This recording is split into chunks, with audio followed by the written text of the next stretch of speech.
Welcome, Rico Franco. This guy epitomizes the human warrior spirit.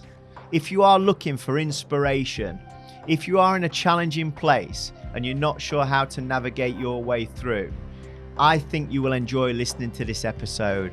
A man that did MMA, boxing, and now bare-knuckle boxing too, to then becoming world champion and fulfilling a dream. To then knowing he has to have life-changing, life-saving surgery because of his suffering constantly for nearly a decade with colitis, to having a bag fitted, to being able to step in the ring once again. This isn't just a story of a man in the ring. This is a story of a man that knows how to fight his way through trials and tribulations in life. I hope you enjoy. Yeah. So how are you feeling, Rico? I know you've had a week in hospital prior to this. Yeah, I've had a bit of a rough 2 weeks, to be fair, going back and forth to hospitals. Just a few complications from surgery 3.5 years ago. You can still have like flare up. Colitis can still come back, even though they removed the bowel, that was a disease. They said colitis can still come back in the rectum and stuff and still cause a lot of issues. So I actually went into hospital because I was losing a lot of blood out the back, and as I went in hospital, I actually there's too many hospital visits I've had, but the last time I went in with the rectum problem, and they was going to do a camera, and then eventually they said, you've caught neurovirus, so we can't actually do the camera until you're fully better. So I've got to go back in 2 weeks and have a camera. So gone into hospital to get better, and I've come out backtracked. What did you go back in for then? I was basically pissing blood out my arse really bad, and I was having a lot of stomach cramping, a lot of pains. It felt like a bit of a flare-up again. I was confused because obviously with my surgery, I go to the toilet out the stoma, and that goes into the ileostomy bag. Yeah. And obviously, I don't use the rectum anymore, but the sensation is still there. Sometimes I sit on the toilet and it strains a lot, and I was having a lot of bad pains coming from there. So a lot of 3 different gastrologists were saying 3 different things, and it was just a lot of times I got to work it out for myself and trial and error diets and try and know a lot of different things, but I've just got to go back and get a camera, and then they can see if it is that or not. And how are you feeling now? I feel a lot better since obviously a lot of antibiotics through the drips.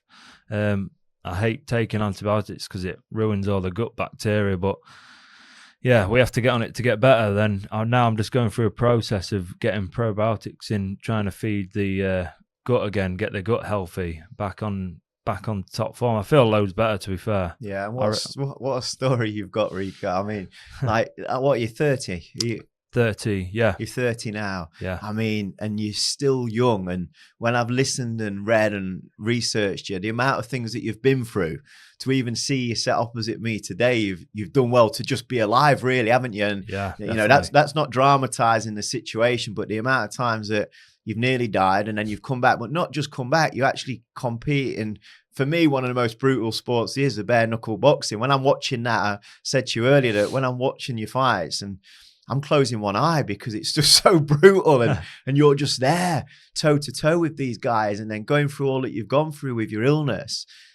It's just commendable that you're still there for the fight. And we're going to dive really deep into that because I love speaking to people about what keeps you going, like what inspires you, how do you keep moving? Because people that listen and watch this, Rico, aren't necessarily fighters or sports people, but we all have our own fights. We all have our own problems. We all have our own challenges. And something I believe that I got good at when I was young is knowing that I didn't know a lot about a lot of stuff, but lots of people know lots of things. And if you can listen to people and then you can take out things that they've done to improve their life, you can apply it to your own and you can enhance your own life too. So let's rewind the clock. I know you're from Gainsborough in Lincolnshire. You're half Portuguese too? Half Portuguese, yeah. My dad's from Madeira in Portugal, so half Mediterranean. So yeah, was you born in Portugal or? No, I was born in Lincoln. Yeah. So yeah, fully. Obviously, my dad's got good genes. My mum's not really got great genes. She was always ill, but yeah, I wish I got me dad's bloody genetics now, but you don't know. It's just guessing all the time. You just keep guessing in your head all the time. And how did your parents meet then? They met. They met when they was quite young. I think 18, 20. My dad was actually working on a cruise on the QE2 cruise ship, believe it or not, and my mum was on there on holiday with her family, and that's how they met. Really? He must have took her back to her cabin, and then Let's not go there. It's pretty mad. And they actually had I think it was 25th anniversary on the last voyage of the QE2 before it got sold to Dubai. Wow. So it was pretty mad. So was your dad living in Portugal then when he met your mum and moved over, or how did that work? I think it was basically just working on the ship, so just living on ship, and then back in Portugal, living on there, working. Then eventually he moved to England, fell in love and moved to England. Yeah. Why Gainsborough? That's where my mum was from. Mum was from like Lincolnshire. They used to live all over, but my nan, my mum's dad was in the army, so they used to do a lot of travelling around. So my nan was always travelling, moving different houses, so it was, but mainly based in Gainsborough. Yeah, that's where the family was. And you've been there since a kid. Yeah, Gainsborough. So what was it like? Which school did you go to in Gainsborough? I was at Whiteswood Lane. That was the primary school, and then I was at Middlefield School, which is not there anymore. And how was it for you? School. Shocking, yeah. My brain just didn't work in school whatsoever. Like, my brain didn't work it just couldn't concentrate reading and writing. My brain don't work that way. My brain works by watching and doing it practically, like physically working. Do you know what I mean? It's I struggled a lot with probably dyslexic or something as well. I never went through any tests. I never went to doctors about it. I just cracked on with it really. But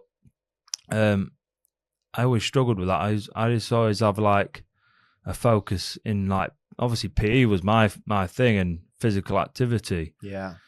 And mine was more like, if I like something, I'd watch it and I'd do it. But anything I wasn't interested in, I'd not do it. Yeah. And it was mad. I tried to force myself to do it and I just could not do it. Like, failed everything in school. And then obviously the only thing I got was B-Tech PE. I passed. I got two B's, I think. And then everything else just failed. What sports did you enjoy at school? Football. I used to play football massively as a kid. Big Man United fan. Yeah. Football. Obviously, it was just running the family. My brother was a good footballer, and my dad watched football, so it was mainly just football. Yeah, that was it. Who's your dad support then? Man United. Is it what about Portugal? Porto or Benfica? Benfica, is it? Right. Yeah. Okay. So how old's your brother? He's 36-7 now. You talk about your brother a lot, don't you? Of the Yeah. closeness of your relationship. And so did you used to play football together when you was young? Yeah, all the time. Yeah, still do. Still have a kick about it now. Went round to his last night because he's got two kids. His youngest, Fabio, is 2, and he's already smashing the footy about. So we always just have a kick about it at home as well with him. Yeah, it's pretty funny. Well, what was it like growing up in Gainsborough? So I'm from Retford, it's just down the road. I grew up in Retford, lived in Gainsborough for a lot of years. And one of the challenges I see and face when I'm working with young people in the communities is often that allowing them to think beyond where they are and seeing things different for themselves, because often they see the town that they're in, but they don't really know what's out there in the big wide world. And I was just very fortunate as a kid growing up that football was my vehicle to see outside of my own town. So you growing up in Gainsborough, going to school there, what was it like for you? Obviously not academically doing so well. What was you thinking in school? What am I going to do? Or where was you at? Yeah, I was. That's a good question. I was.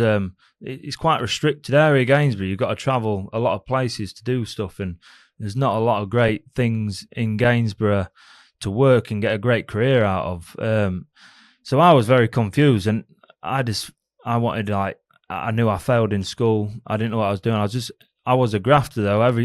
Ever since I could get a paper round, I was grafting every day, doing paper rounds. I was always a grafter. That's one good thing. And I used to find a job like anywhere. I used to work at Ping Factory. I used to work at Morrison's. I used to try and get anything I could. But in the career, I was trying to think. Well, obviously I was trained at the time, so I had a focus and I had a passion there. But I didn't know what I wanted to do as a career. I didn't know I could do that for a career. At the time I wanted to, but I was doing anything. I was like, right, the army, this is probably the best bet for me. So I applied for the army, couldn't get in there because I had severe eczema at the time. So I was basically on steroid cream for eczema, and they said you can't go in because you're on steroid cream, which, you know, if you're going through the wildlife and stuff, you start having reactions. I can understand. So how old was you then, Rico? I was only just left school, 16. So at 16, you was really unsure of what? Not a clue. Yeah. I started training when I was about 15, 16, just getting into boxing. So that I was kind of just concentrating on that. And I was just trying to figure life out. I didn't have a clue because I was like, up here, I couldn't like register, read or write properly. I was always like very behind at school, very behind.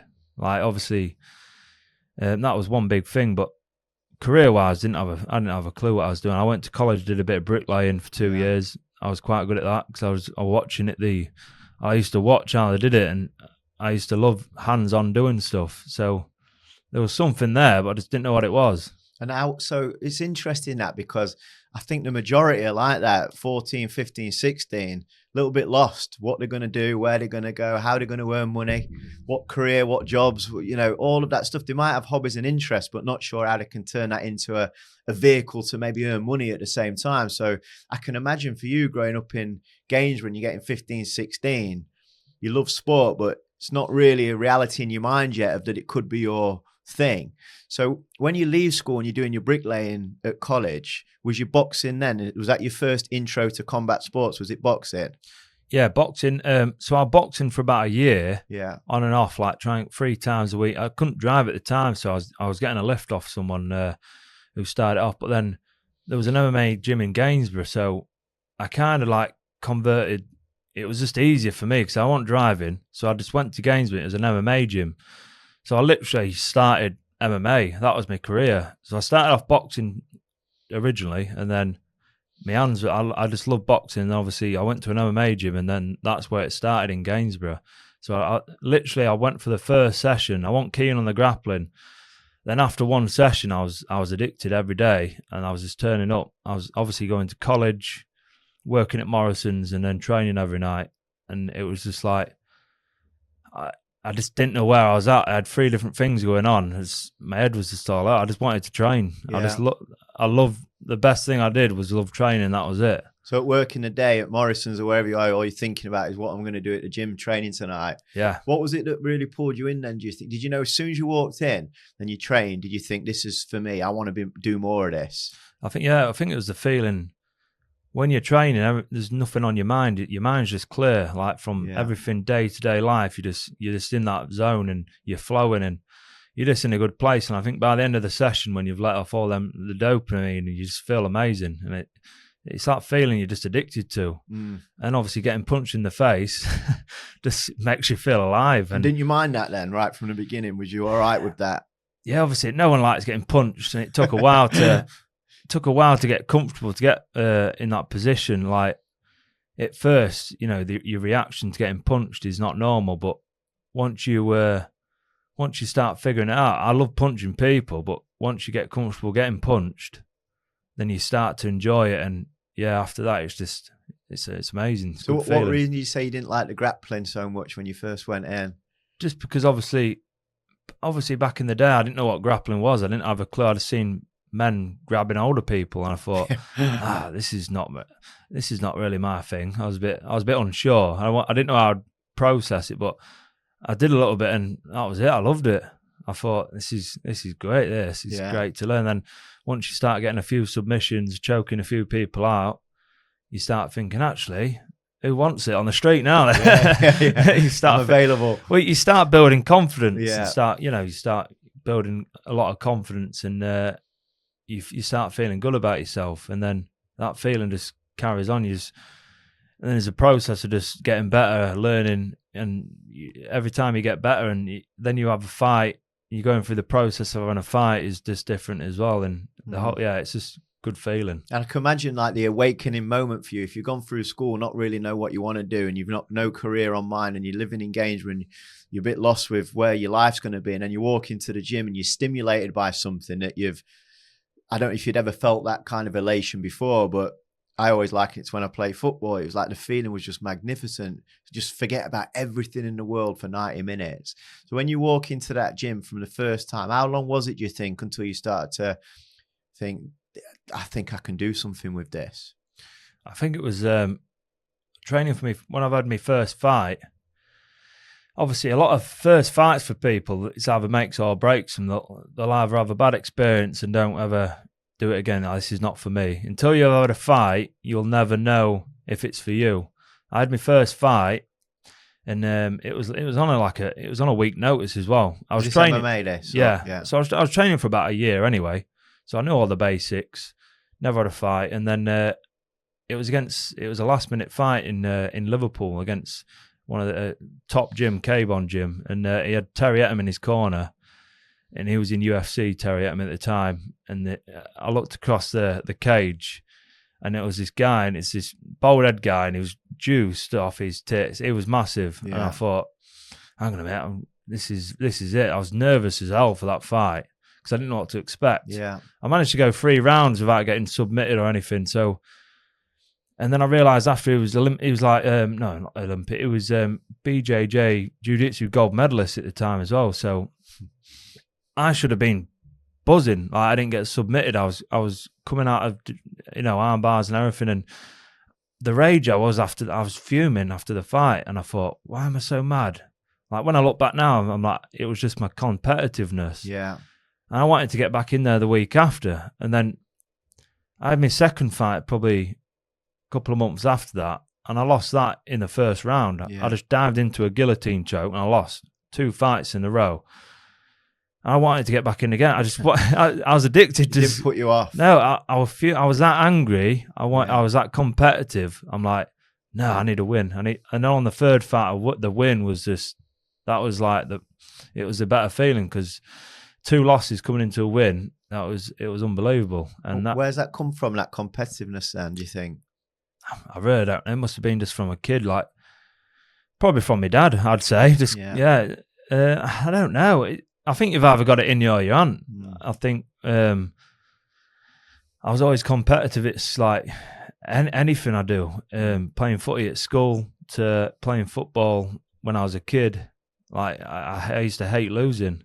I don't know what it was. Maybe just from growing up when I was a kid. It's interesting, isn't it? Because people say you either got it or you haven't. I guess when you're working with fighters, I guess you can sense this is a guy who's got it or he hasn't. Do you think you can train someone to have that extra fire, that competitiveness, like that mentality that, like you had, 2 losses, give me number 3, I'm back? Do you think you can train people to be more like that? I think you could definitely train them into good habits of doing stuff, but I think you've either got it in you or you haven't, and I think it'll be very hard to train that dog in. Yeah. There's difference between a fighter and a true fighter, or like a boxer and a fighter, or an MMA fighter and a fighter. Like a real fighter will just not think about situations. Like a real fighter will just turn up. He's got his gum shield ready any time and any place. And that I kind of go off that slogan: any man, anywhere and any time. And that I held that. I'll fight tomorrow. Like even I was in hospital bloody shadowboxing last week. I had my gum shield in there.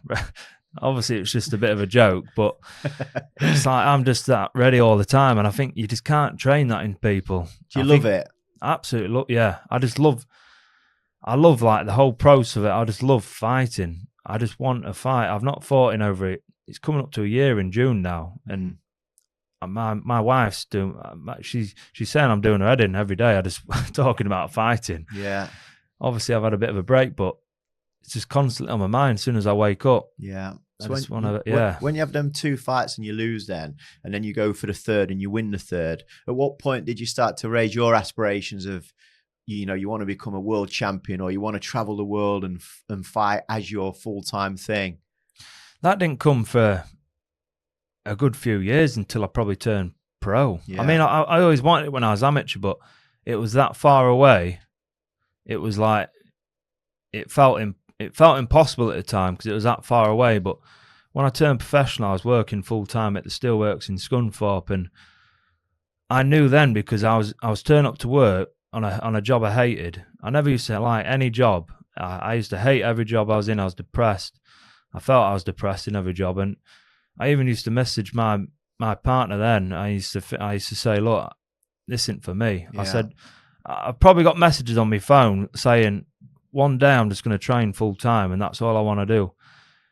And she just couldn't, I couldn't explain to people what was going on in my head. Like every day I used to wake up and I used to be buzzing every day, and then when I used to go to work, I was bad. I was just in a bad place. And every time I was at work, I was thinking, I'm missing out on training here. I can't.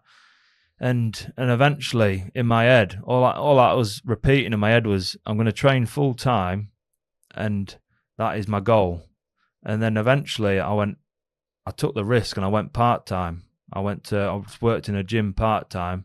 How old was you then? I was about 21, 22. It was after my mum died, to be fair. So Right. That was when I started taking a lot of risks, and I just think, life's too short. I'm just going to take a lot of risks now, and went part time. We had a mortgage at the time, so to be fair, if it wasn't for my wife Shannon, that's why I married her. Because if it wasn't for her, I wouldn't be where I am now either. So she took the risk with me. It's a massive pay cut. I was just trying to blag a lot of sponsors. So there's no money in mixed martial arts at all, even in boxing, until you get to a higher level. You can't. There's a lot of pro boxers work full time still. So at the time, I didn't realize this. I just went straight in the deep end, went part time, trying to train more, and then eventually, I just managed to get a few sponsors to help fund, and I went full time training. It was a very struggle, and then I was just PTing in between it. So in between PTs and a few sponsors, I was living off my wife's wage. She was working full time just to pay the bills, and I was just living off her. She was just supporting me, believing in me. She 100%. She must have thought I was insane, thinking you're not going to make a living out of this, but I'll back you anyway. We'll give it a go. Yeah. So fair play to Shannon. Anyway, Wonderful, that's unbelievable. That's Not many people would do that, would they? And, No. Earning the money so you can follow your dream. Yeah, and for me, at the time, I couldn't explain what I wanted to do because I didn't understand it then. But now I can look back and think that's why this has all happened, and it's all fell into place now, and it's all just part of the journey. And it's crazy looking back, thinking through them struggles, thinking like you're trying to you're blaming people or blaming yourself for the things happening. It's just part of the process. You just got to go with it. So in 2014, and when your mum died, around that period, is that when you start to think, I've got to get after things in life? I can't just keep turning up 8+ hours a day, being miserable, depressed with a job. I've got to give things a go. Do you think, obviously, the tragedy of losing your mum, do you think then you start to see life differently then? 100%. That was the day, obviously, when everything turned around, and that was the obviously life-changing moment that just made me realise. Obviously, trying to go through grieving as well. It was grieving quite a few years. Obviously, you never stop grieving, but you learn to deal with it. But I mean, it took me a long time to deal with it. But obviously, the only thing that kept me going was training and having a focus for MMA, and that's why I was taking stupid fights, fighting every weekend. But at this point, as my mum was dying, this is when I was having symptoms with Crohn's and colitis, which is stress causes diseases, and I didn't realise that. How stressed I was at the time, and it's just made everything worse. So I was suffering with grieving. I was suffering with ulcerative colitis severely. I was on autoimmune anti-suppressant biological treatments like chemo treatments, and obviously I had a focus of competing as well. So I was going for all this. I didn't realise how much it was taking effect, but it was that point where I just think. This is why I was doing all these risks just for all fighting, because I didn't care about my health. I don't know why. I just didn't care about my health. I just cared about taking risks and doing what I love doing. And it was, my mindset was a bit too much, because it nearly killed me a few times, because I was that not bothered on my health, just bothered on what I wanted to do and enjoy. It took effect on my health. How did it nearly kill you then, having that mentality of all in? Because I didn't listen to my body, one thing. Right. And my body was telling me, you've got a disease, you need to look after your body and take time off training. But I wouldn't listen. I'd sit on a chemo drip for 4 hours and go straight to sparring in Leeds. losing blood out the back passage.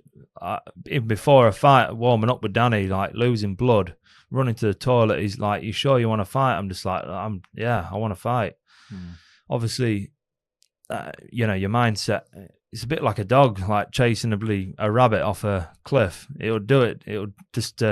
That's the kind of mindset it was. Yeah. All the focus was on fighting and competing, and not myself. And your greatest gift can often be your curse as well, can't it? So that mentality has brought you success. It's also nearly killed you too. Yeah. And no doubt you're always going to have that battle of extreme all in and how to control it, how to take care of myself and not losing that edge that you've got that's got you to the levels that you've reached. So when you're going through that period in your early 20s, you decide to go all in fighting. You know, you're looking for sponsors to fund it. Your missus is working, your wife's working full time to provide that opportunity for you to fulfill your dream. You lose your mum. You then find out that you've got this illness. At what point did you realize that your illness was going to become as severe as it did? When it was too late. Right. So, yeah, that's again, I didn't realize until it was too late. It happened. I had a bit of a remission. I had it for about 8-9 years, really severe, bad. No treatments worked. I was on every medication going. I just had bad reactions to every medication. And then I was in remission for a year when I beat Jimmy Sweeney and won the world title, which was a very good year. And then we got into lockdown. And then, because I felt good and I was in a bit of remission, I wasn't really having crazy symptoms. It was still having cramping and that, but I thought, but I'm buzzing here. I think it's gone. I even said, if it's gone. She was like, don't speak too soon. And then lockdown happened. I was overtraining. I felt good. I was doing like half Ironmans I wasn't even training for half Ironman. And I just did one just to raise some money for the gym. And I was doing like 100k bike rides, and then all that inflammation started coming back. And I was having the wrong foods. Like I was having a lot of dairy and stuff like that. And I thought that was good. Protein shake, just loads of things I was having. It was just not good for my guts, and it just got too bad too quick. And that was when I realised, this ain't good. This, and then I kept the reason that the day it switched, and I realised how bad it was when they kept talking about surgery. I kept avoiding it, and then I went in one day when it was that bad. He said, "Look, you either have to have surgery, or it's going to be cancer, or it's going to rupture inside. Then it will be an emergency surgery and you will have the bag." So I had to make a choice and decide. And it took a long time to soak it and absorb it in, because I think on the second year I had colitis that was talking about surgery, and it just went out the other ear. And I was like, nah, that's never happening. In my head, it was never happening. So yeah, that's How old was you then?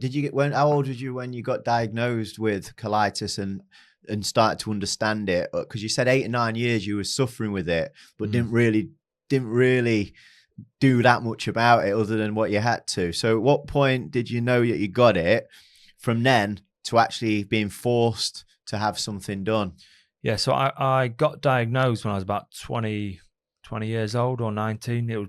It was I wasn't diagnosed. Actually, yeah, about 21, I probably got diagnosed. Yeah. But I had it a couple of years before, on and off.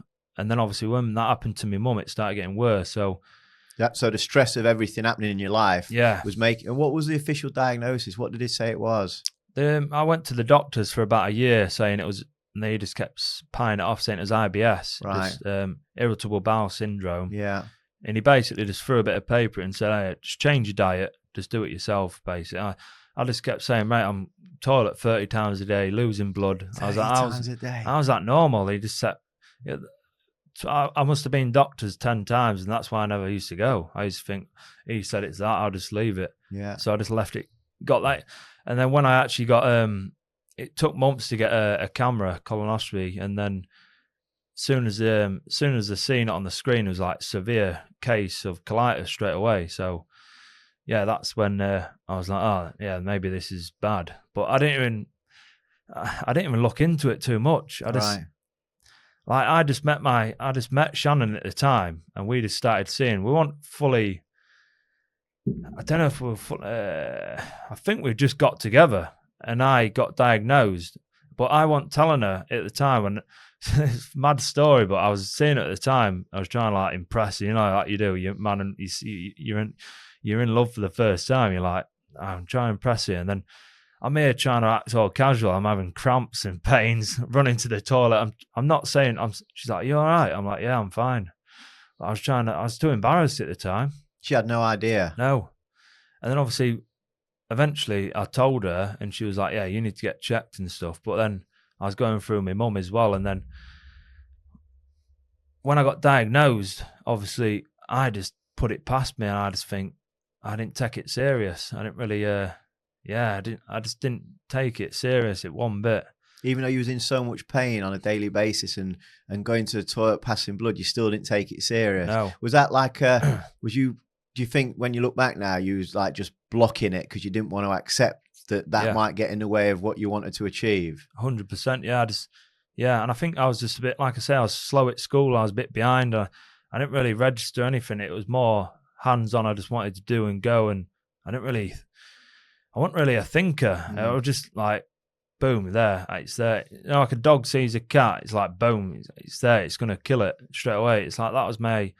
I didn't really stop and think about things and, soak it and absorb it in. Consequences of anything like that. It was just too late. You said there that you weren't much of a thinker, but it sounds like you are a big thinker in terms of you got that ability to create that compelling future in your mind of what you want and you go after it. Because I've heard you talk about certain things that you visualized, thought about, and then it's happened. Yeah. So you might have not been focused in the classroom with the teacher because they're talking about things that you've got no interest in. And it's very difficult, isn't it, for a young person to sit 6 hours a day, listen to class after class of something they've got no interest in whatsoever.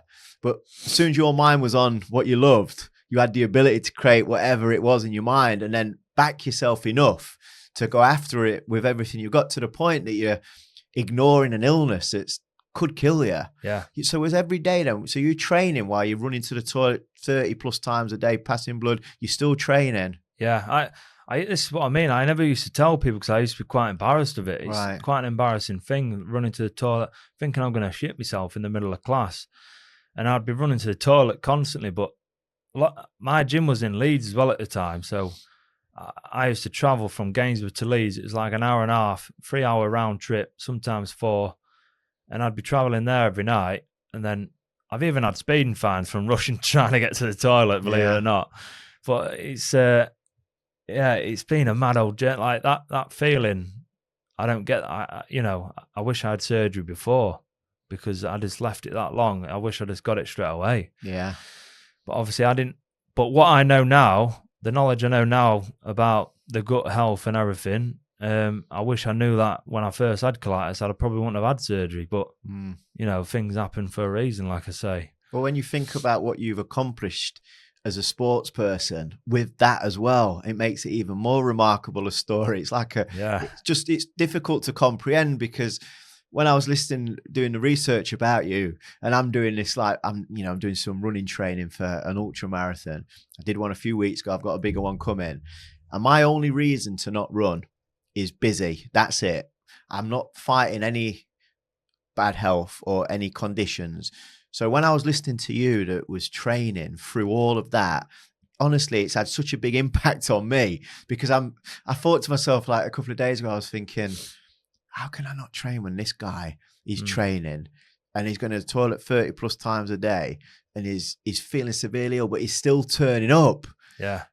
I mean, that passion that you must have had for that dream back then and still to this day must be so strong that you're prepared to overcome all of those things every single day to keep, because lots of people would have quit, wouldn't they, there? Oh, 100%. 90% of people, 95, I'd say. I've got that many stories of that many fights and that many situations and scenarios. I could write a book. I need to write a book one day because, you definitely do. My coach Danny and my partner Shannon and my brother, they've known every story, and it's just mind blowing. Like, every time something happens now, we're just like, oh, here we go again. It's just like one of them things. Yeah, it's just never ending. So when you're younger then and you're going through all of this and you then all of a sudden start to think, I want to become the top boy at this. I want to become a big shot in this world. Do you remember how old you was then when you start to really raise your goals? Yeah, I'd say in the early 20s. I wanted to. Everyone wanted to be in the UFC, and that was the goal. And obviously, it was like a million miles away, but that was the dream. But yeah, that was it was just always there, and the passion for it was insane. And obviously now it's transferred to BKB or bare knuckle boxing, because MMA was always my passion, and it still is. Yeah. But striking in MMA was always my passion, not striking with gloves on. It's a strange different feeling without the gloves. You can get through a little bit more. You got to have a different style. You can't just cover up, and it's a lot different. And my passion for just feeling, you just feel alive in the moment when I'm boxing bare knuckle. There's something about it. It's just.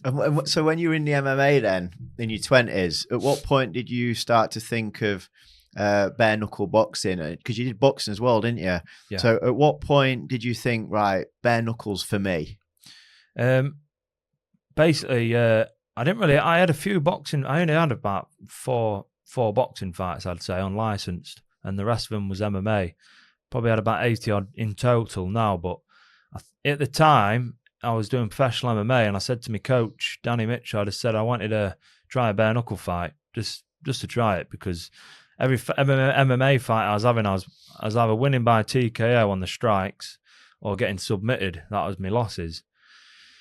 So I thought, even if it was illegal, I just wanted to try a bare knuckle, just say I've done one. I just wanted to feel it. And then I had my first fight, and then I never looked back since. I got straight away, I knew it was for me. As soon as that first fight finished, it let off so many endorphins and the dopamines, and it was unbelievable. Where was that? Where was the first fight? First one was Liverpool Eco Arena, and then the rest of them was at London O2 from there. And obviously I've been to America. I had a fight in Mississippi. I've traveled all over the world fighting, to be fair. I've had a 24-hour one in Italy. I've had a week's notice in Russia, fought in Thailand. So I've traveled about. Now it's just America. There's some big fights out there where I'm at now. So yeah. So when you're picturing, I think you talked about when you was younger, wanting to fight. Is it James Sweeney, who was the Jimmy? Yeah, the main guy. Was that a million miles off when you start to think about them, from where you were with your illness and where he was and all he'd accomplished? Was that like a big, massive dream that was just something that you threw out there and thought, wouldn't it be great one day to fight someone like Jimmy Sweeney? Oh, 100%. When I first started bare knuckle boxing, Jimmy was on the first show, and he was the main poster man, undefeated. He was like the king of EKB. He probably still is. He's had 30 odd bare knuckle fights. He's beat 2 people on one night bare knuckle, and he was the main man. And everyone knew it, and he was just the biggest name. And as soon as I had my first fight, I thought, hang on, here's my weight here. I was like, then I had my second fight. I finished. I knocked him out in the 3rd round. After my second fight, there was a tournament, an 8-man tournament, and the winner of the tournament, you have 3 fights. You win all 3 fights. The winner gets to fight Jimmy Sweeney for the belt. I thought, hang on, this is a fast track. I said, all right, book me in. Because I won 2 fights straight away, there was like, right, you're in because we like you. And then it was like a fast track straight to Jimmy Sweeney, and that's how it all happened very quick. Yeah. And I started that. I had an MMA fight in December, and the start of the tournament was January, and I actually broke my hand in the MMA fight, bad ligament damage. So I got matched up with this smaller dude, Sean McFarlane. I thought, right, this plan, I'm just going to inject my hand. I'm going to get steroid injections into the hand. I went private, paid loads, got MRI scans, said it's bad ligaments, it's broke. So you definitely shouldn't be fighting, but we can mask it with cortisones. And then my coach, Danny, we shouldn't have done it, but we put some lidocaine in there to numb it from the dentist. Obviously, Danny's no doctor. He could have hit an artery or anything, so it was very dangerous what we was doing. But we had to do what I had to do just to get me through the fights. And I believed I was going to win this tournament. So I did everything. I could train with one hand for the whole tournament, and luckily I didn't feel a thing. And I finished my first 2 fights with knockouts, and then the third fight was the final, which was 7 rounds, and that was a bit later on. So my hand started to recover a little bit since then. And then I had a 7-round fight, won the final, and then I got to fight Jimmy that same year in November or September. And 4 bare-knuckle fights in a year, and I won the world title, and that was all in remission. Yeah. That was all in remission, where I wasn't really having too many symptoms.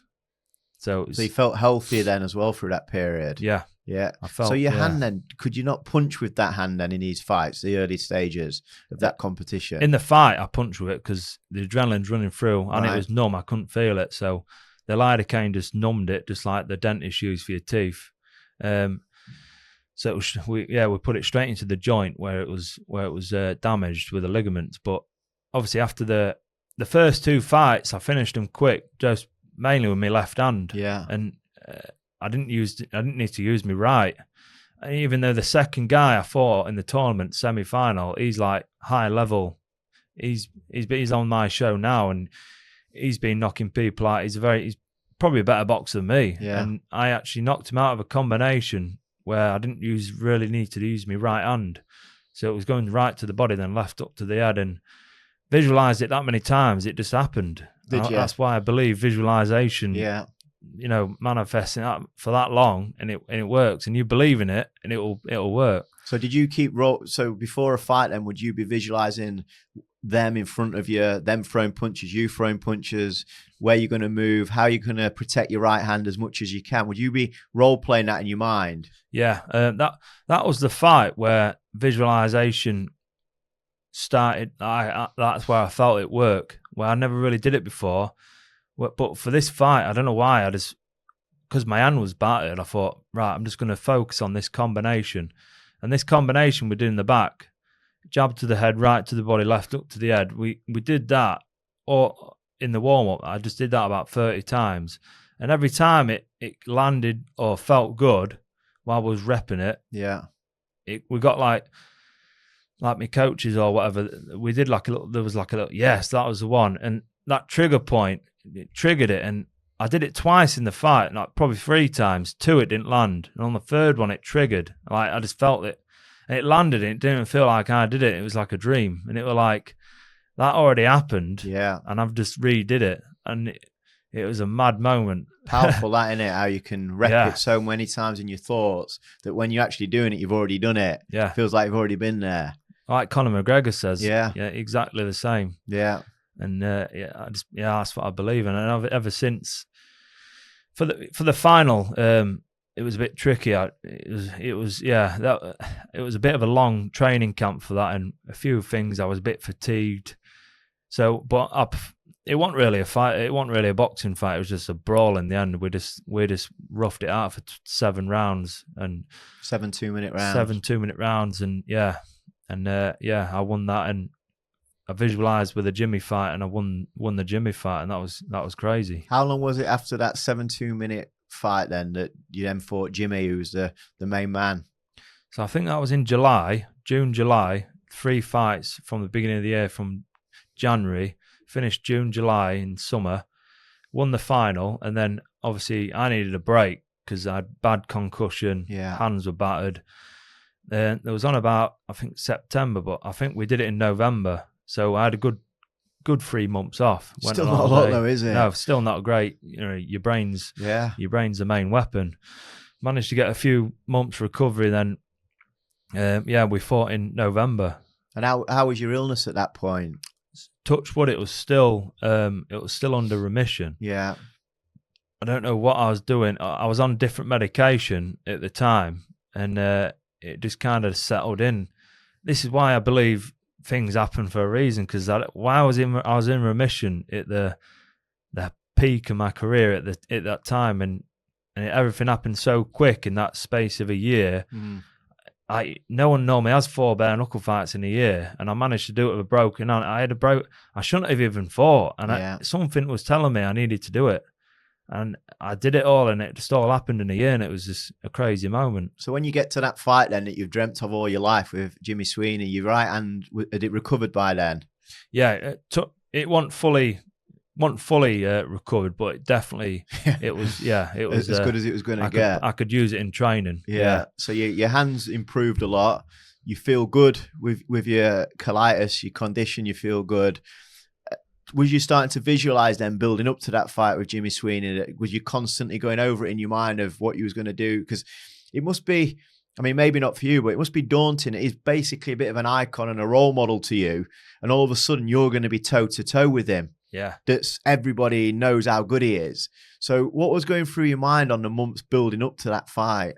Just visualization. I mean, since the beginning, as soon as I started bare knuckle boxing, Jimmy was there, and he inspired me. He inspired me to fight him. I had a lot of respect for Jimmy, and I still have. He's a good lad. I get on well with him, and I basically, through the whole tournament, all I was thinking about was Jimmy Sweeney. I know I wasn't looking past any opponent, but I was focused on the fights.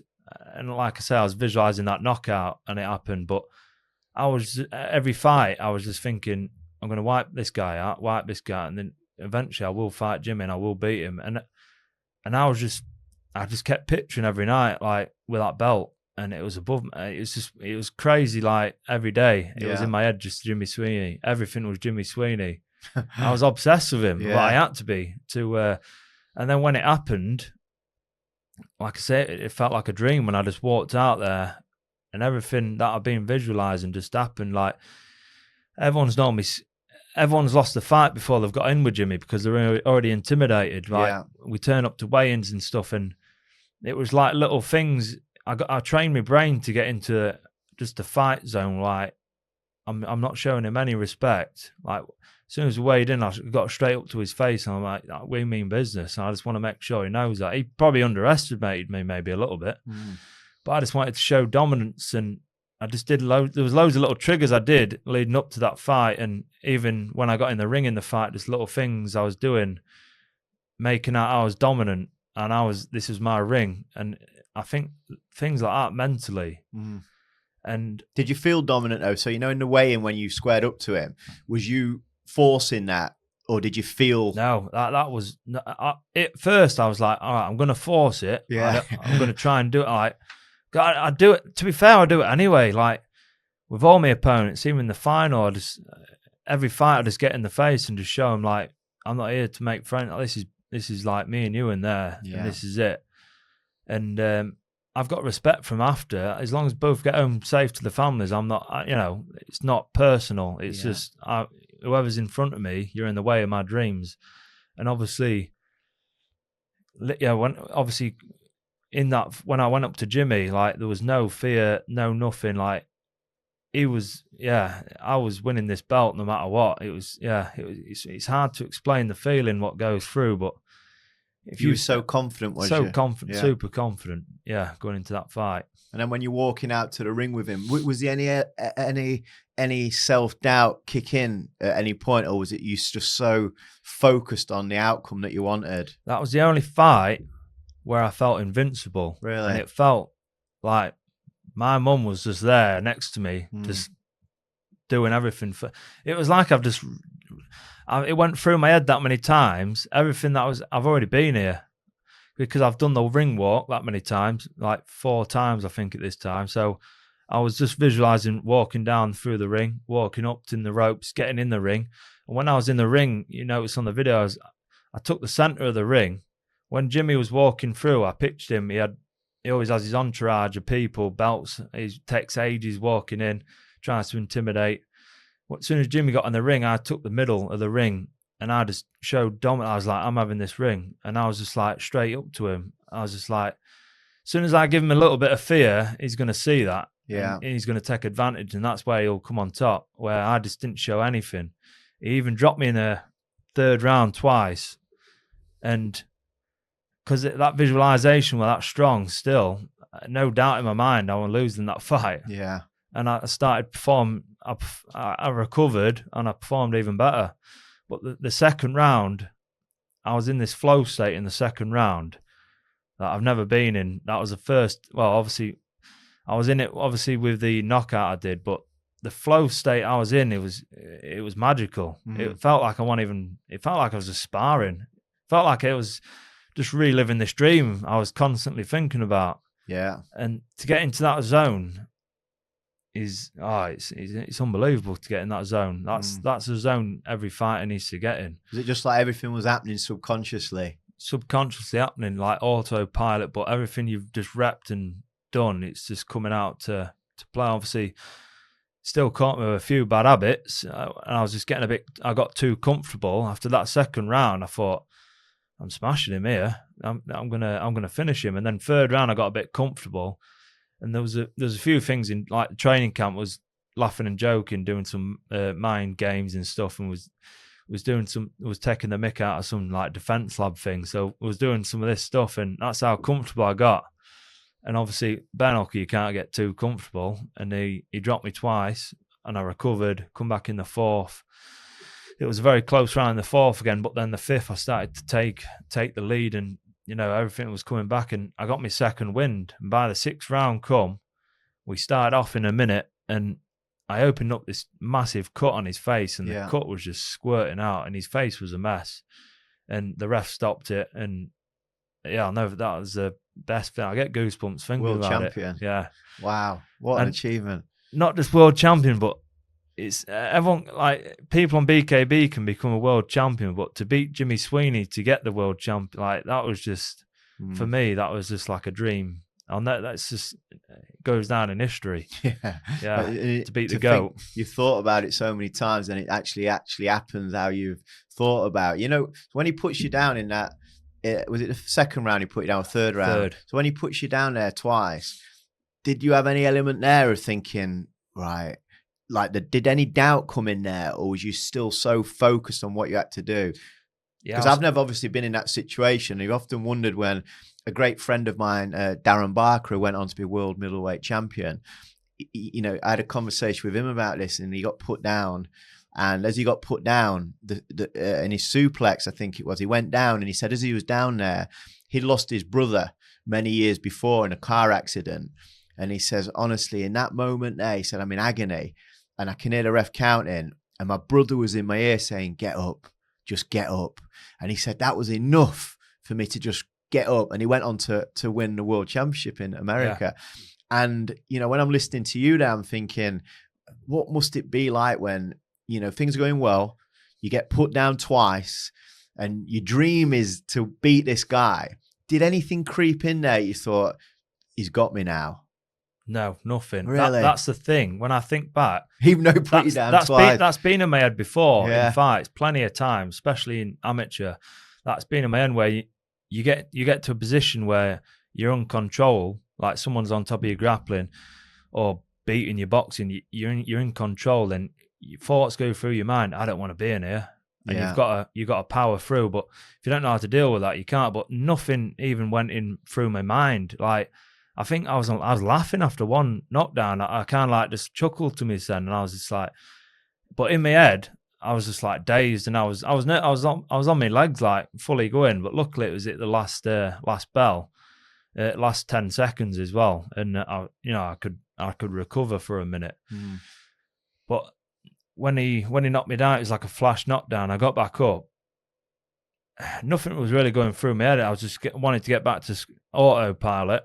Second time happened, autopilot, and then I recuperated between rounds, and even through the rounds, I was just like, I had a good coaching team behind me and good advice and stuff, and just I think it was just that focus was too strong. Yeah, nothing else was going through my head. Like, there was no doubts or anything. It was just, like I say, it was that flow state. Even being knocked down, I was still in it.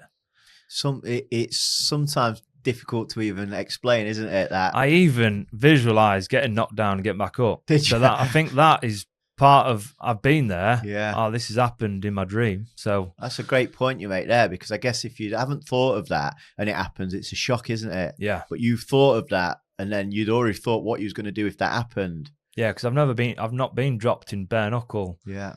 Up until that point, and obviously, yeah, for that to happen twice and recover, it was a good feeling. Like, yeah, it was like, when I look back, it just made the fight even better. And I think as well, when you think about your wife, Shannon, that the joy that she must have got from seeing you achieve something like that after all the sacrifices that she'd made with you, for you too. And, because it's not just about you, is it? No. Losing your mum and your dad and your brother and all these people supporting you and your wife grafting to fund your dream, to see that for them must be like the greatest repayment of debt you could ever repay anyone, 100%. of holding that title. Can you remember when you lifted the title? Was everyone there? Yeah, it was. I'll never forget. Soon on the video, my brother jumps in the ring. You can see the emotion. He straight on. Next minute, I'm on his shoulders. I don't even know. I'm just screaming, and like it was just a surreal moment. Like, I had my brother in my corner. My wife was there, girlfriend at the time. She was there, and like it was a magical moment. And soon as I just looked up straight away and I just knew she was there.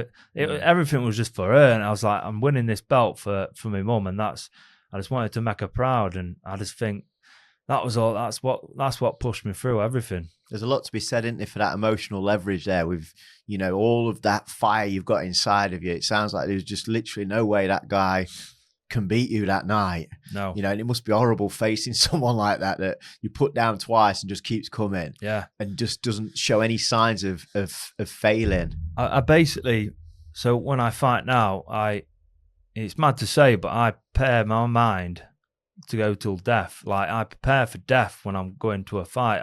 I try and get my mind into this is on the street, right? There's nothing else happening. There's no giving up. That's not even in my mind anymore. Yeah. There's no such thing as giving up, but I'm just preparing my mind till death when I go into a fight. I'm prepared to die when I go in. And I think once you get in that mindset, it's quite dangerous. And obviously we're not going to die because there's a ref there. There's always risks. Obviously we're punching and the head trauma, but that's the frame of mind I sort of get myself into, and I think every fighter's got to do that. Well, at that level, when your life is at risk, isn't it? I guess you can't be half-hearted and think, as soon as I get some pressure, I'm out of here. Yeah, you're already out of there, aren't you? Before that even starts. Definitely. So you fight Jimmy Sweeney, you win. 2 years later, was it the rematch? Yeah. 2 years later. So what happens in between that 2 years then? Did you have any more fights? How was your illness? How was your health? Yeah, so after I beat Jimmy Sweeney, I was at the peak. Everyone was going buzzing. I was getting loads of podcasts, loads of interviews. Life was good. I thought, I'm making it here. Did you get a big payday for beating him first time? Yeah, it was a good payday. Yeah. Definitely a lot more than most of them get, a lot more. And obviously the rematch was going to be more. But in that time, lockdown happened. I went to train out in Thailand for about a month, and then I had to come home quick because lockdown happened. I got stuck out. I had to get a flight home, and then lockdown, illness got worse, and then I had surgery, 2 multiple surgeries, and life-changing surgeries that happened in between that rematch. And it was a crazy 2-year gap. It was like a bit of a when I even look back now, I think, again, everything happens for a reason. I think it's just crazy how it happened in lockdown. Everything it was a strange time. So the first time you fought him, you didn't have the bag, did you? I just had colitis. Yeah. And then the second time you fought Jimmy Sweeney, you'd had the bag fitted, hadn't you? Yeah. And so at what point, when did you have the bag fitted to when you fought him? How long did you have between to get used to that? Because you're not only fighting an icon in the sport and who's obviously going to want revenge, you're also dealing with, having a bag fitted too. So a lot of change in your life. Yeah, I mean, it was a bit stupid because it was only 9 months after surgery. 2 surgeries. I fought a rematch, and as soon as I had the first surgery, the first thing I was saying, can I fight with a bag? And they just laughed at me, obviously saying, you'll never fight again. You can't take trauma to the stomach. You'll do some crazy damage. You might die. They've got to cover the backs. Where when the surgeon said that, I was like, I'm fighting again. And for me, when the recovery was having a goal and having a focus, and that was rematching, seeing myself back in the ring again. So all I was doing after surgery was visualizing getting back into the ring and just being back in there and trying to feel that moment again. Because I thought, when I had surgery, I thought it was over. Yeah. And I got into a bit of a dark spot at the time in lockdown because no one could visit me in hospital. Surgeons saying we're ripping your bowels out, you never fight again. And I was at the peak of my career, and I was like, this is all I know. There's nothing else I know. What am I supposed to do? Just get a normal job. So how dark did it get them through that times? Very dark. I mean, I went through some bad times with my mum, obviously. Very dark times. I didn't want to be here. Multiple times I didn't want to be here. And even my wife now, she didn't know that. I was hiding it from her because men just keep things in. We want to act dominant. I don't want to. She didn't really understand at the time. Anyway, I didn't because I was young. Was both young. We didn't understand grieving. I didn't understand anything. I just didn't want to be here anymore because I didn't feel like it was worth living. And I went through there was a lot of stuff in the past as well. Just memories with my mum, and there's a lot of stuff happened, but that was dark. But when I had surgery, that was all coming back in again. So it was double. It was like I was thinking of my mum. I was thinking, have I got what she's got? She had like a rare disease. And then obviously I just kept, things go through your head. That many things go through your emotions. And when you can't control that, that's when you get into a bad, deep spot. And luckily after, it didn't last too long, but I was in hospital, but I didn't want to be here. But the only... what kept you going in that bit though? When you're thinking, I don't want to be here. How did you manage to keep going through that period? Good people around me, positive energy, where Shannon, my wife, and my brother was the only two people that I'm on this planet for. Like, there's you know what I mean? So for them, I couldn't do anything to myself anyway, because I couldn't bring myself to do it for them to. Yeah. Because I know how bad they would feel, and it's just I'd feel too selfish. But I can see why people do this to themselves. So I've never took any drugs, substances, so that's one good thing why I think if I did go down that route, which is easy to do, I probably would do something to myself. But luckily I'm from a disciplined background. My dad was very disciplined. So, but I think my mum as well, I just think she was going through that much pain for 5 years, and I seen what she's been through. I think if she was like powering through that all her life, then I can't just be weak and just like give up just like that. And I think my mum was just always on the back of my mind all the time, just powering through. And I was thinking, right, I'm going to do this for her. And I'm going to, obviously good people, my coaches, Danny Mitchell, John Wattham, they helped me out massively during that surgery recovery time. And I was basically just visualizing getting back in, getting that focus, and having good people around you, sharing good positive energy, not thinking of what's gone on and thinking of how we can get around it and solve it. Where Danny was sending me groin guards, like we can get a groin guard, we can cover your bag here, and Danny was doing research and looking at as a guy in America who he got obviously. You can't get sanctioned over in America a lot of times to fight with a bag because athletic commission are strict. So he actually come out after he won a fight and he had a bag, and he come out and no one knew about it, and it was a massive shock all over the news, and that was the first person I've ever seen. So when I seen that, there was light, and I instantly knew I'm back in this ring. Was that the fight of Valentin or some? I think his name was Valentin. That he lifted his top up, didn't he? Or lifted the belt off, and in America, no one could believe that he had a colostomy bag. So it was. That's incredible. I actually got in touch with him. I messaged him in hospital. I was like, look, I'm having this, and it took a while to get back, but he just said, it wasn't allowed, but he fought with a bag, and as soon as I seen that was an instant. I'm back in the ring.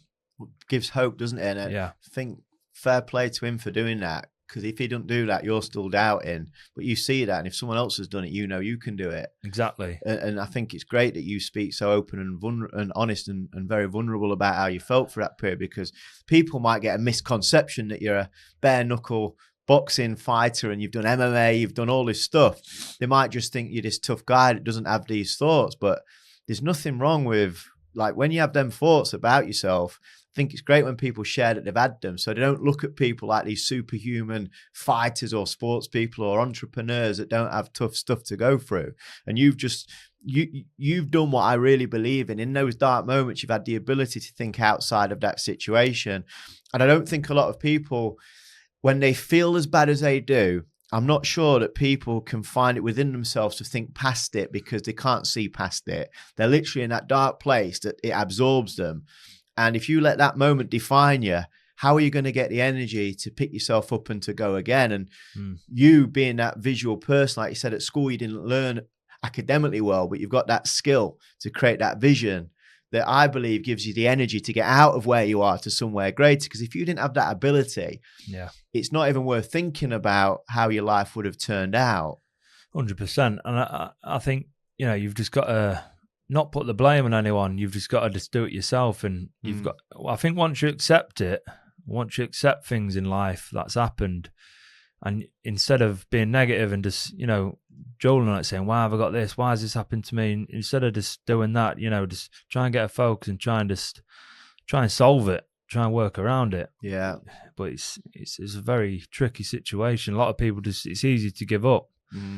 And, you know, when you don't see any light at the end of the tunnel, there always is. There's always light at the end of the tunnel. Like, you just got to push through it. I mean, when I look at myself where I was in surgery, I could have easily just stopped. But like, if you don't give up, you can achieve anything. Now I'm fighting ranked number 3 in the world on the biggest bare-knuckle platform on the planet with an ileostomy bag. Like, when I do think of it that way, I never think about it, but when I do, I think, if that was someone else and I was just a normal person, that's pretty crazy. But when you say it, I'm sat here thinking, wow, 3rd in the world and been through all of that. I guess it's just you, isn't it? Yeah, it's the same all through colitis. I never thought about it. It never bothered me. Because of the focus for the passion was too strong. Yeah.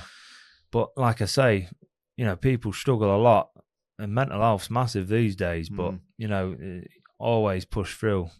I always gets me through, because I always think someone's always got it as bad as me. Yeah.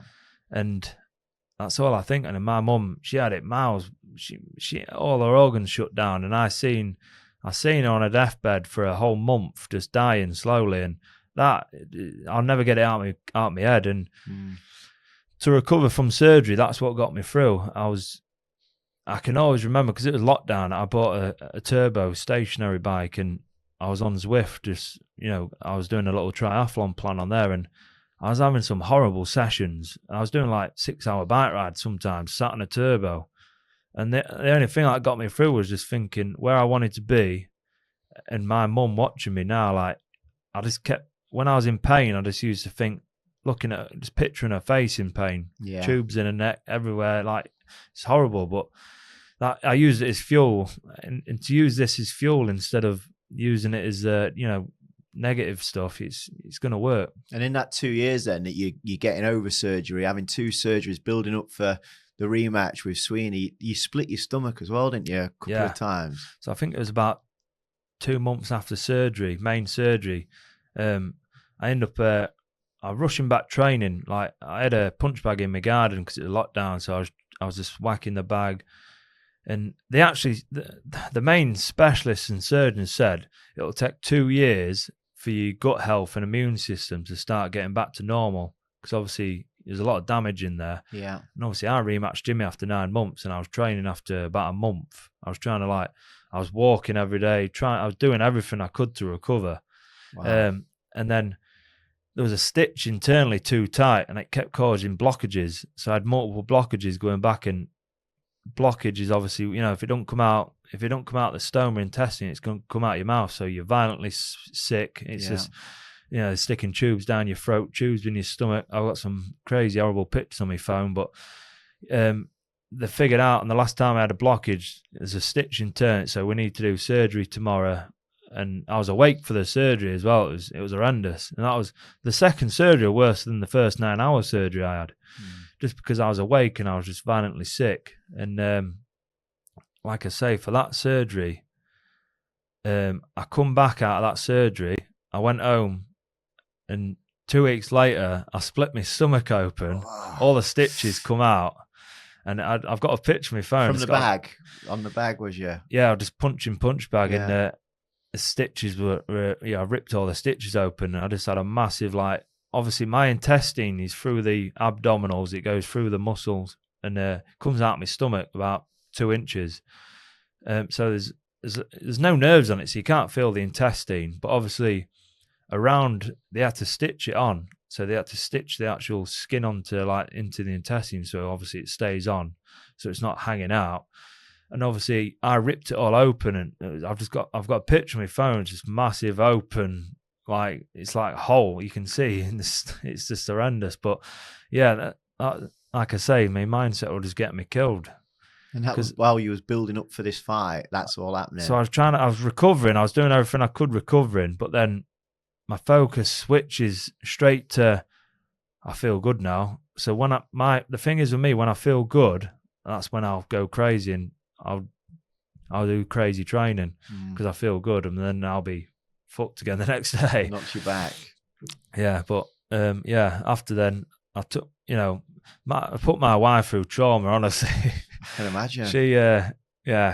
I put her through some crazy time. Like I say, it's not just me, it's her as well. Yeah. So she's constantly telling me stressing. She's stressing more than me, like all the time, about me just relaxing. Like I say, last week I was in hospital, and I'm already back to it, like jet washing all the garden day after. I'm like, I just can't help myself. I can't sit still. I just feel like I'm losing out. So when you get to the rematch, then finally get there, what condition was you in? I was not in a good way. Mentally, I was in a good place. Yeah. But physically, I was in a bad place. I was not recovered from surgery properly, and I was still like, looking back to it, all my gut health and the bacteria and everything was just not settled right. My stomach, it wasn't really working properly. I had a rash from head to toe, like all down my arms, and that was all still from, I come off all the treatment. I've had severe eczema in my life as well, and atopic eczema, and that was coming back quite bad. And I was just really ill. You could see on the weighing pictures, my face was just like inverted in, and something just wasn't right. Yeah. I just wasn't well in myself, but in my head I was fine. And like I say, I visualized it that many times. I overtrained like hell for it, and I trained different for it as well.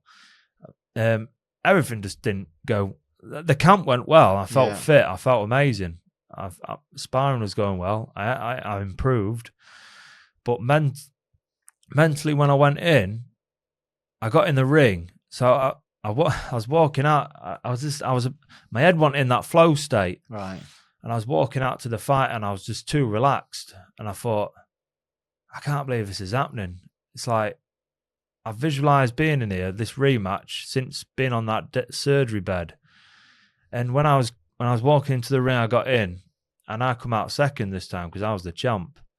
And as soon as I got in the ring and looked across him, my body language, when I look back on the video, was just stood there, just like, I was dead on the inside, I think. And I was just like looking at him thinking, hang on, we're finally here now. My brain just didn't switch on. Right. I didn't switch on to that flow state. Why do you think that happened then? I think it was just when I look back now, and I think overwhelmed. And I think for me, all it was getting back into the ring was a win. Yeah. And it wasn't winning the fight. It was a different kind of win for me. And after the fight, so he hit me in the first. After the first, I was watching myself, and I just nothing was flowing. And he caught me with a big shot in the end of the first round, and it knocked me down. And after that, I can't remember a single thing. Really? I went back to my corner, and I was like, is this the last round? And Danny was like, no, this is the second round. And he obviously could tell then. But that shot must have just rocked me completely. My head was off. I was in autopilot. Second round, I managed to get through. I can't remember anything from the fight after that. Second round, he didn't drop me. Third round, he dropped me like twice. And I was just like Bambi on ice. I just kept getting back up, blood squirting everywhere. I just kept getting back up autopilot. And then obviously the ref stopped it. My coach Danny threw in the towel, just said, look, he's done. And then when I finished, I was still in the ring, but it was a weird, massive relief. And it was a massive, even though I lost the fight, the feeling was amazing. Right. It was amazing. The support I had was unbelievable as well. I saw that, it was and it was an emotional day just to get back in the win. And for me, I wasn't even disheartened I lost. I was just like, I got in the ring and fought with a bag. I didn't have any problems, because it wasn't just getting back into the ring fighting with this bag and testing it out. It was fighting an elite level. Jimmy Sweeney was the king of bare-knuckle boxing. I wasn't just having a steady fight in. Yeah, he went straight back in. Straight back in a world title fight. And looking at it, it was stupid, but everything happens for a reason again. And So your victory was getting into that ring with him. Yeah. That was your victory. And then when you got there, you realised, now I've got to fight this guy as well. I'm not just here, I've now got to fight him. So when I got in the ring, I was like, yes, I've done it. And then I was like, oh shit, now I've got to fight him. Yeah. Wow. And I've watched that at the end of that fight. It's brutal, isn't it? I mean, like you're looking at that thinking, just stop the fight, ref, because you can see he's caught you a few times. Your shorts have gone from white to red, haven't they? Yeah. And so even though you'd lost the fight, your elation was a relief that I've done it. I've made it back to somewhere that I wanted to be. And I saw the little video that you did at the end with all your family. It was class, that, wasn't it? Outside the stadium, and I mean, everyone's there. After the fight, I was a good half an hour. I was emotional in the back. I was just shot to bits. I was kind of just absorbing it all in the back, and it took me a while to come out. It was empty. I was walking out the arena, and I was on a downer. And I was just like, we've done it. I was happy with that. We got back in the ring. We'll go again. I got outside the O2 arena, and there was about 200. I did over 200 tickets for London O2, which is crazy. My support has been amazing. And I just walked outside, and everyone was just chanting my name.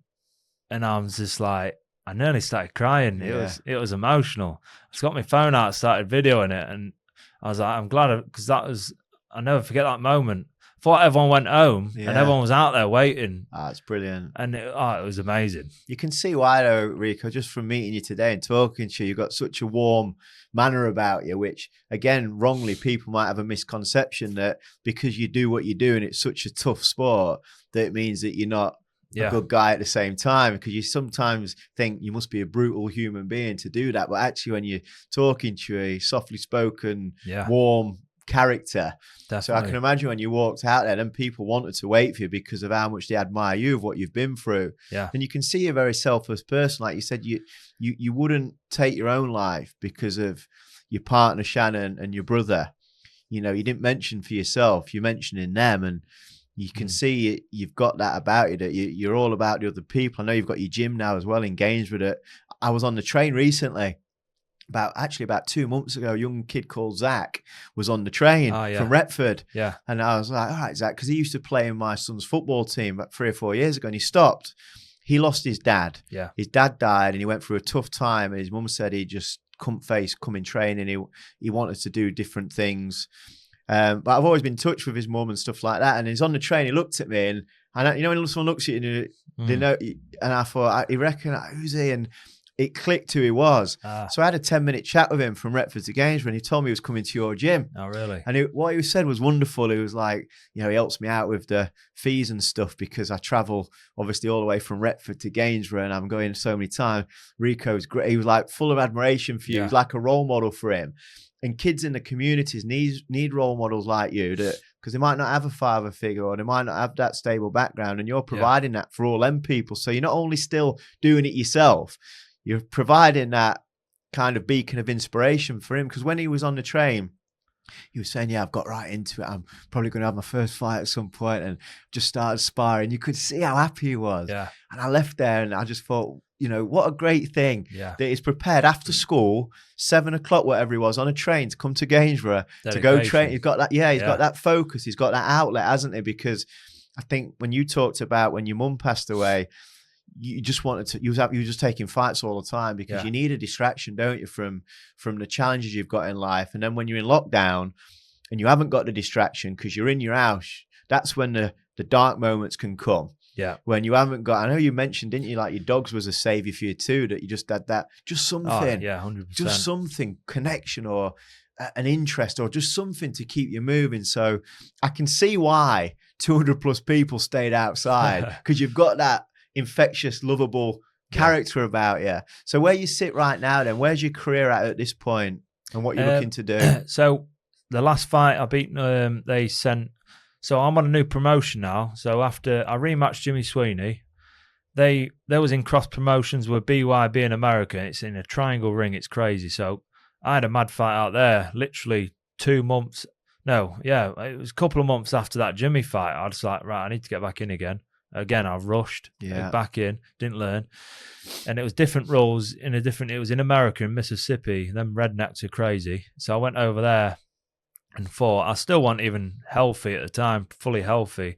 I went over, but I performed really well. And I fought this this guy from, I think he was from Mississippi.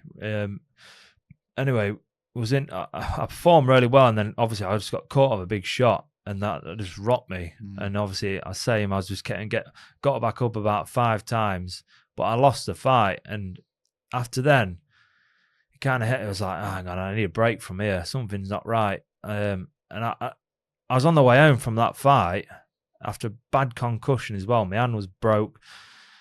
I was on the way home trying to organise another fight, and I got home and I was like, I said to Shannon, I was like, I think I'm going to fight. I'm going to take a last minute fight in 2 weeks or a month. She was like, no, you're not. And at the time, she was just like worried. Obviously, she's thinking, this is not normal. You need to, you got bad concussion here. I keep going for brain scans, checking for bleeds and that because, even my neighbour's worried. Yeah. But after that Mississippi fight, I took a long break. I don't know why I set up at a boxing gym. I wasn't even like planning on opening it until I've retired from fighting because that's my focus. And it just happened. I was just talking to me. I was doing PTs in my garden, lockdown, and then I was doing them in my garage, anywhere I could. I was traveling to different gyms. People was paying me to go to gyms to coach. Yeah. And I was just thinking, why don't I just open up a gym? And it just hit. And I just randomly opened up a gym. When was it? 2020 it was. And I thought, I'm just going to go for it. I'm just going to go for it and just see what happens. So I opened this gym and it was the best decision I ever made. Yeah. So I had a nice long break from fighting. I had my focus on the gym, set the gym up. I even got Ant Middleton to come down and open up the gym, which was crazy. He did an amazing motivational speech and everyone it was a good, I just felt like I brought like a community together. Yeah. Helping these kids out. Then I was getting kids fights, adults. And now we've got 20 odd fighters in the gym. We've got like 3 belts. We've won 3 belts now, and it's not even been open 2 years. And the amount of people I've helped just from the gym, there's nothing much, like I say, in Gainsborough. Yeah. So a lot of these young juniors are coming off they're not just walking around the streets looking up for no good. I'm trying to give them a bit of a focus. Brilliant. And I believe that's what the best for them to do. They need a focus. Yeah. They're going to get bored, the kids. Yeah. So set the jump, and then I wanted to get on this different promotion, BKFC, which is the biggest platform in the world. That's where Mike Perry's on at the minute. And it's an American-based company. So I had to get out of the contract with BKB. So I had to get out. It was a bit of a ball ache. Everyone left on bad terms. Everyone were leaving this company, and there was getting into problem. There was like saying they're going to sue them, and I was the only one who left on good terms. And they've always been sound. So I've got on with BKFC now, and I had 2 fights in the UK. 2 fights, January, and then it was like March. It was two shows back to back. I just thought, get in straight away. And I wiped 2 people out straight away. The second one was from France. He come in, I wiped him out.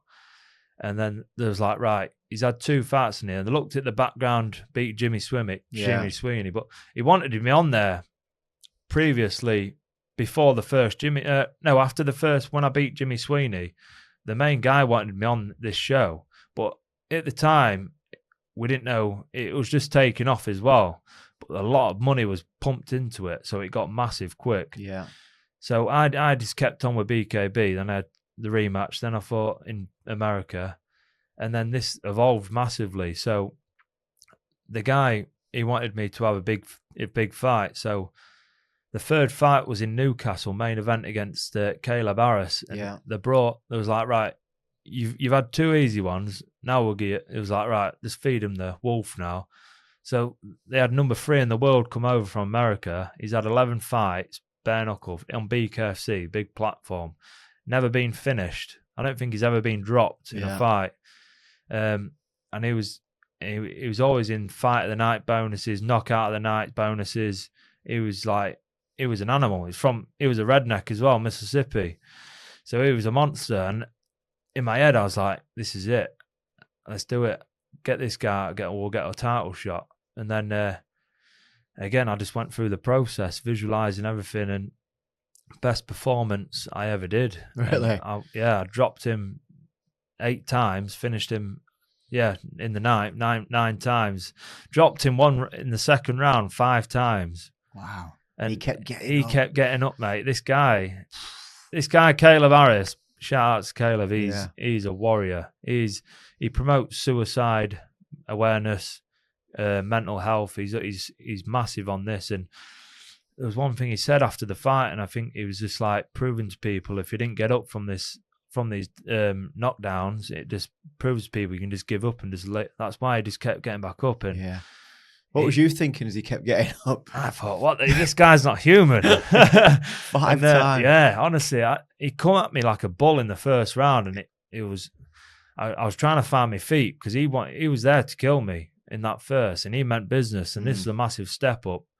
And obviously, I settled in the second, found my feet, caught him a massive shot, and that's what turned the fight around. And then 5 rounds in the 32nd, 5 knockdowns, I knocked him down. The ref just kept letting him.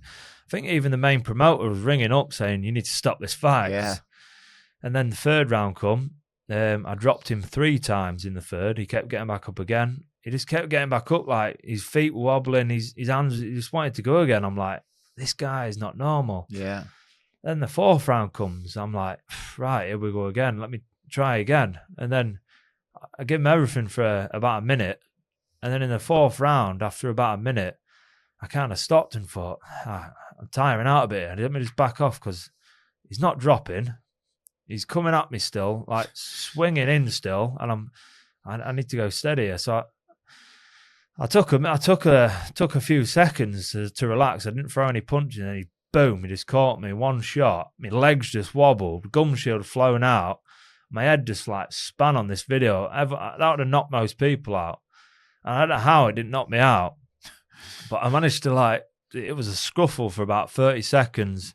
He caught me again to another shot. My gum shield fell out again because he put it back in. And then I just went crazy on him. I stuck it back on him again. And then the round finished.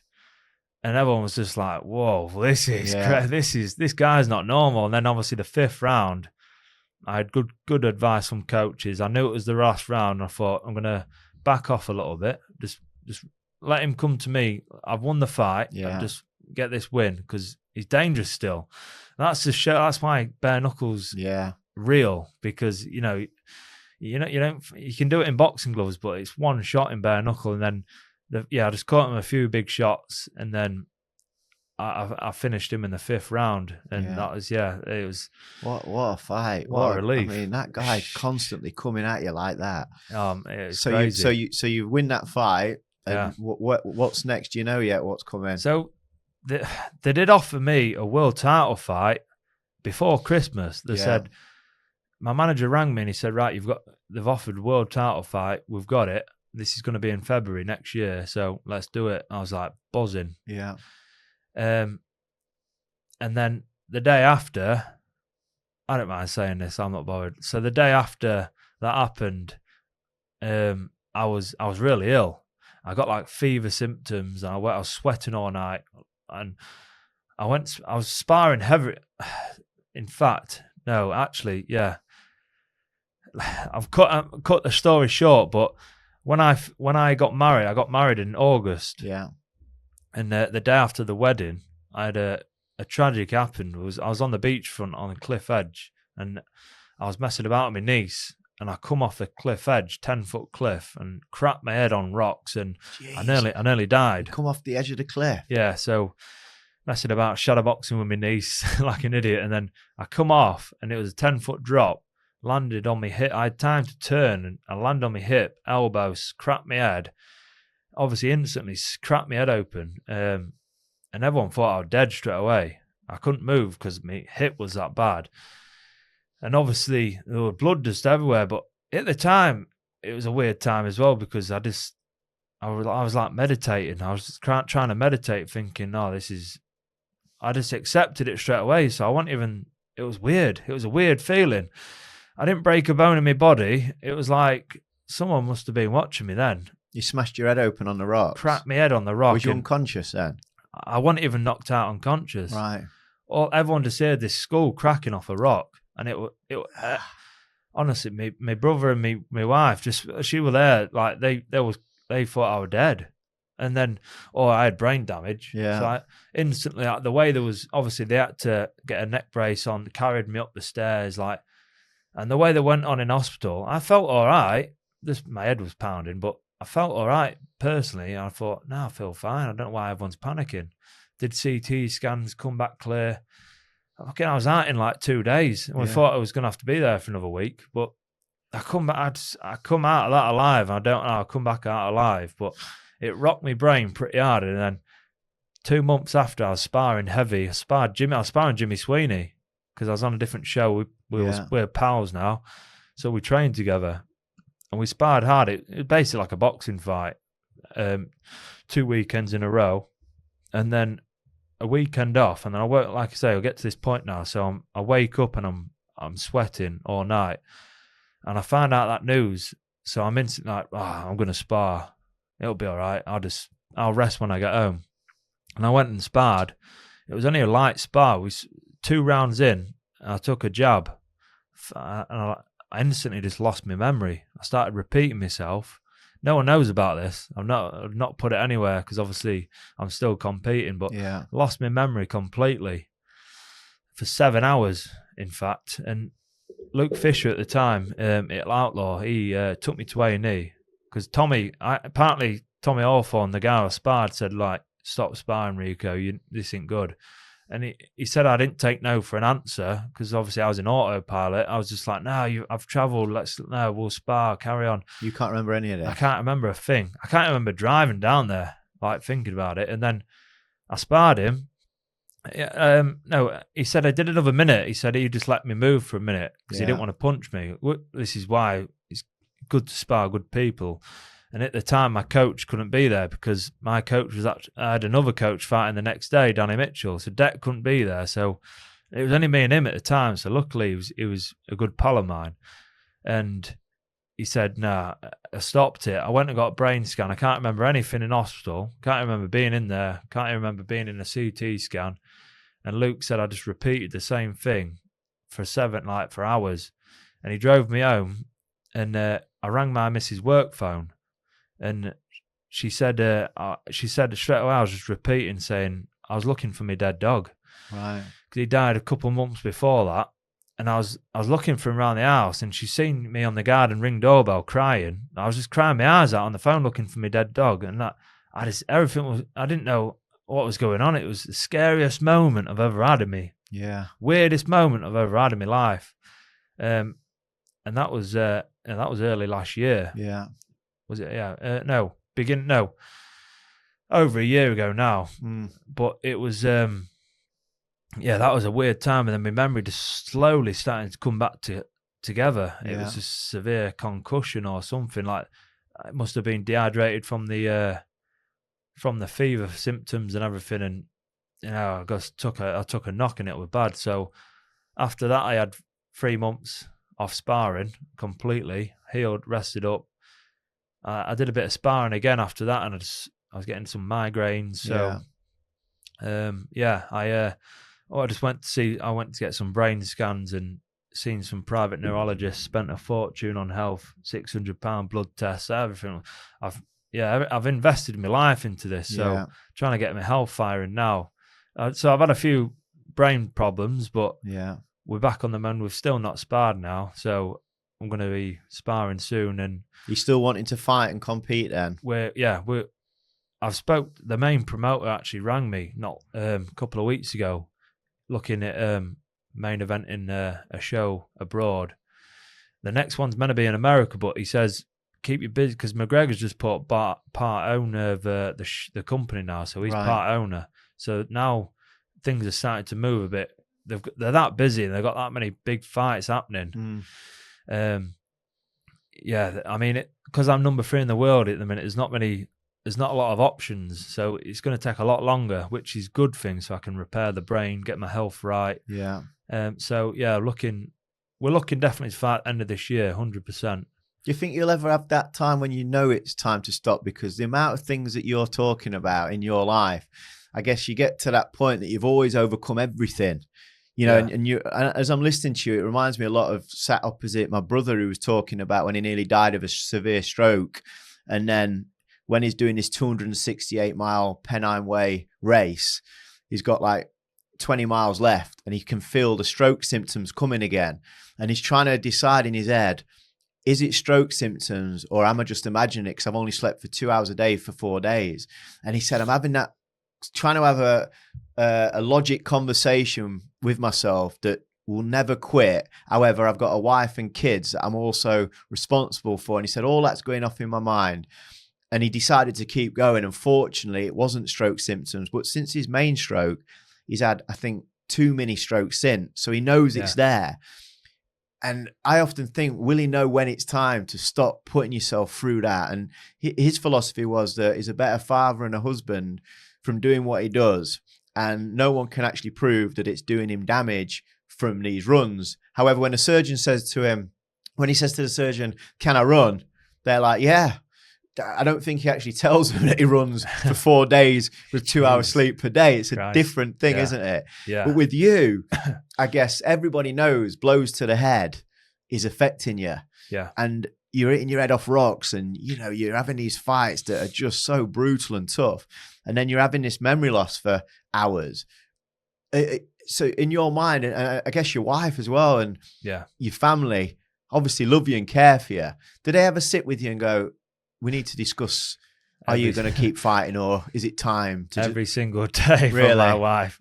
Well, yeah, all the time. Honestly, she knows how my brain works and she knows she can't do anything to change the way I think because she knows how focused and how much of a drive I have for my passion where, I have recently thought of everything and I've not got much longer left in me now and I've accepted it. I think at first it was accepting all these problems happening.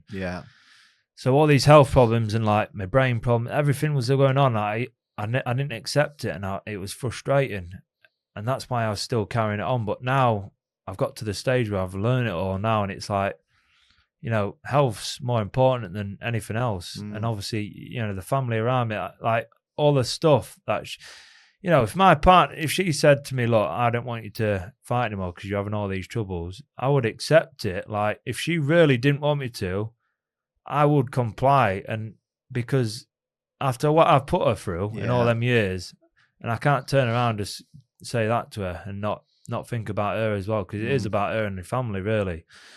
And, you know, it is getting to the point where I'm at the end of my career nearly. So now I'm just doing everything I can to optimize my health and doing all these crazy tests to optimize it and just get fully firing and just training smarter. And, you know, thinking about that longevity. I'm not, you know, it's not a long career. Bare-knuckle's not a long career anyway. Especially falling off cliffs and I know. On top of all of that. And I think the difficulty is there when you're speaking about your wife and your loved ones, it's really tough for anybody else to stop you. Because I think there's always that fear of resentment that comes of, I could have had one more if you hadn't stopped me. And I think the decision is always, of course, you listen to your loved ones, but I guess the decision will be, you'll know if you're ever content or not. I mean, I don't know if you ever become content or it's like you look at Tyson Furies of the world and the Floyd Mayweathers of the world and it's knowing when you've got to where you want to. Have you got something that you're still searching for? So when I said to my brother, what is it you're searching for? Why do you keep doing these extreme races? It's like a feeling that he can't really describe. Have you got something you're looking to achieve before you call it a day? Or is it how will you know when you've got to where you want to? Yeah, so this is what we've had the chat, and it wasn't long ago. Me and my wife had this chat, and she knows as soon as I win this BKFC belt, and maybe one more after that, we don't know, but it's around that time, and it's literally a hand touch away. It's literally a few fights away. Yeah. I said, look, if just let me have another couple of chances, and I said, look, when I'm sparring and I start getting severe migraines, I'm not gonna fight. I'll do everything. I'll have to have 2 years out if I have to, but all I know is I'm gonna win this belt, and that is it. That's all that's on my mind, because in my head, if I don't give it everything I could do now, and if I just stop because I think I'm having a few migraines, and I have got a few head problems, trauma from over the years, but if I stop now and just throw it all away, I know when I get to 60 years old, I'm going to be kicking myself. I'm going to be regretting everything. And I know I'd rather just give everything now and not live in regret. But I know there's only a few fights left, but as soon as I win that belt, and I know I'm going to win it, I've already won it in my head. Yeah. I've won it. It's there. And when I do, I will be happy with that. My dream's just to win that belt, and then I'll be 2 different biggest promotions in the world champion, and that's just massive for me. And I think just winning that, just getting to America, winning that belt, and then from there, I'll just be going into triathlons and Ironmans. Yeah. I've kind of already done that. I've done a lot of triathlons and half Ironmans already, but that's the end of the career. You'll always be doing something, won't you? You'll have to. Yeah, and it has to be something extreme. Yeah. But then I love triathlons and Ironmans because of the mental state you've got to be in, but it just ain't got that adrenaline. I need that adrenaline dump. It's like the adrenaline I'm addicted to, and it's like I'd have to get into something like motocross racing. I think you're an ultimate competitor, and I think that maybe if Ironman became your main thing, then you would become as obsessed with that as you are fighting, and then you would find that adrenaline because you'd want to beat that guy, you'd want to beat them, you want to beat your time. Yeah. And I think at the moment it's quite secondary to your fighting. It's part of your training for your fighting, isn't it? All the training that you do, it tops you up. And I think to the day that you drop, you're going to constantly be looking for something to give you that feeling. And rightly so, because that feeling is nothing like it in the world. As a competitor, you love to compete. It's who you are, isn't it? It's in your DNA. Definitely. You're born with it, and it's just never going to go. The way my head works, I know how it works, and it's, if I want something, I've got to have it. And that's how I work. Yeah, she's the same. Like if we want to go on holiday, we'll go. Yeah. Or if we want to do something, if we want something, we'll get it. Yeah, I love it. And it's just like, if you just don't take them risks, you'll never know. And like, people just don't take them risks in life. And the first time I ever took a risk was just quitting my job and going to Thailand. And that was the first risk I took. Never looked back since. And everything's come from that. Yeah, and I feel like your journey's already set out in front of you. I believe it anyway. Everyone's got different beliefs, and I feel like my journey's set out, and all these things that's happening, I was maybe going in a different direction, and it's just stopping me and just keeping me going in this direction of where my journey's going to go.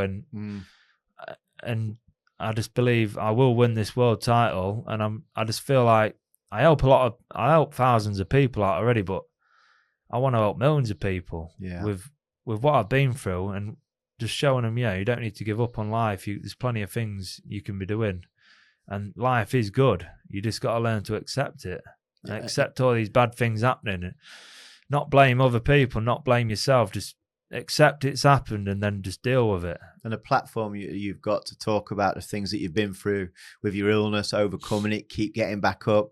It's like Caleb Harris that you talked about. He didn't want the message to be you stay down, you quit. Exactly. The message is bigger than yourself, and you can see that the amount of people you must inspire, which you will be doing, not just locally, but worldwide. And just talking on podcasts like this, and Johnny English podcast, and all these superstars that get you on, that people are going to start hearing your story, and you've already had an impact on me before I met you, because I'm thinking this guy can train through that. I've got no excuse. And it just give you that little bit more of, come on, Luke, you might be a bit tired, but you can still go and do your training.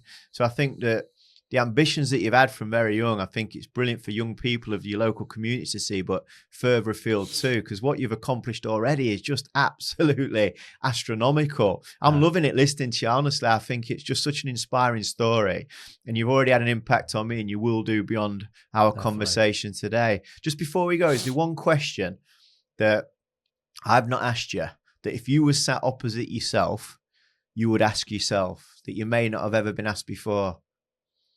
What question would I ask myself? Oof, that is a tough one. I would ask myself, oof, that's a good one. Are you happy? I don't know. I don't actually know. What would you ask yourself? It's a tough one. And often when I ask this question, I'll have to think about that one. It's the only question that often people. What would you ask yourself? Pause on a little bit. What answers are you searching for? Maybe that you haven't asked the right question to yourself yet. Yeah, like obviously, I feel like to be successful in life's not having a lot of money and stuff, and I feel like to be successful is just enjoying every day and being happy. And you don't need money to be happy. You've just got to accept and do what you love doing and just enjoying it. I think it's just accepting who you are as a person. And I don't think not many people accept who they are as a person, and they see all this stuff on social media and see other people and they want to compare themselves. And you're not that person. You just got to accept who you are and try and enjoy who you are as a person. But yeah, it's a tough question. I don't know what I'd ask myself.